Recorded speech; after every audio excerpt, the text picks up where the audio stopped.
بعد قصة حب طويلة وزواج دام عدة سنوات، انفصال عصام صاصا عن زوجته جهاد أحمد. وقد أعلنت خبر الانفصال جهاد عن طريق ستوري على حسابها الرسمي قائلة: الحمد لله على كل شيء، تم الانفصال بيني وبين أبو رحيم. قبلها بساعات قليلة شاركت جهاد منشور على حسابها الرسمي قائلة: حابة أوضح نقطة عشان أقفل كلام كتير وإشاعات. أنا شخصيتي كده وهتفضل كده، أنا ممكن أتعامل مع شخص وهو فيه عيوب الدنيا وما يفرقليش هو وحش ولا حلو، بس لما بقفل منه بيتشطب من حياتي ومش بيرجع تاني. من الآخر بيبقى هو بالنسبة لي عيني مش بتشوفه مهما كانت غلاوته كبيرة عندي. اتقفلت منه يعني اتمسح من حياتي دي أنا، وده اللي بيريحني.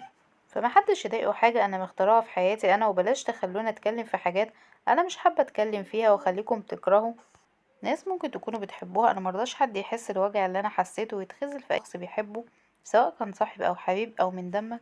فخليها تمشي كده أحسن. واللي مش عاجبه شخصيتي في حاجة اسمها بلوك. أنا محدش تعب مكاني ولا عاش بمهدئات مكاني ولا بيضحك لمجرد إن الناس ما تزهقش لما تشوفني ولا عايش ميت زيي. عمري ما دخلت حياة شخص وأذيته، دايما كنت إضافة الحمد لله، وفي كتير منكم يشهدلي بده، ولكن أنا اتاخد مني نفسي وده مش قليل. بعدها شارك عصام صاصا منشور على حسابه الرسمي قائلا: حابب أتكلم في نقطة بسيطة بس عشان بعض كلام الناس بيضايقني. يعلم ربنا اني ما شفتش اي حاجه في حياتي وحشه من الست دي، وما شفتش منها غير كل خير، وعمرها ما كانت غلطانه في حقي، لا بالعكس، عشان بس محدش يظلمها وربنا يصلح حال الجميع ويسترها على كل الناس.